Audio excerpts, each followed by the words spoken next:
ജൈവ രീതിയിൽ ഉൽപ്പാദിപ്പിച്ച ഒരു കുമ്പളങ്ങയാണ് ഈ കാണുന്നത്. ഇത് നന്നായിട്ട് വിളവ് വന്നതാണ്, കണ്ടിട്ടില്ലേ? ഇതിൻ്റെ മുകളിൽ ഒരു പൊടി പോലുള്ള ഇത് വന്നതാണ്, നന്നായിട്ട് വിളഞ്ഞതായിട്ട് കാണപ്പെടുന്നത്. അപ്പോൾ ഇതൊന്ന് തൂക്കി നോക്കാൻ പോവാണ്. ഏകദേശം ഒന്ന് ഓണാക്കി ഏകദേശം ഒന്ന് വെച്ച് നോക്കട്ടെ. 300-400 ഗ്രാമുണ്ട്.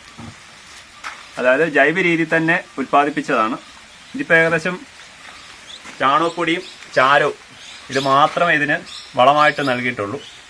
ഇത് നന്നായിട്ട് കുറച്ചുകൂടെ കിടക്കാമെങ്കിലും അതിൻ്റെ വിത്തിന് കുഴപ്പമൊന്നുമില്ല. ഇത് ഏകദേശം ഇത്രയും വിളവ് വന്നതുകൊണ്ടുകൂടി നമുക്കതിന് അത്രയും നഷ്ടം വരത്തില്ല.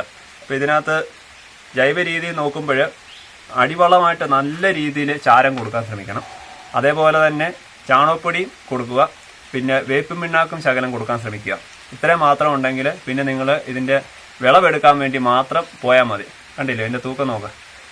അപ്പോൾ എല്ലാവരും ഇത് വീട്ടിൽ നിങ്ങൾ ഉൽപ്പാദിപ്പിക്കാൻ ശ്രമിക്കുക. ഇത് ഈ രീതിയിലുള്ള നാടൻ കുമ്പളം വളരെ എളുപ്പത്തിൽ തന്നെ വീട്ടിൽ ഉൽപ്പാദിപ്പിക്കാൻ പറ്റും.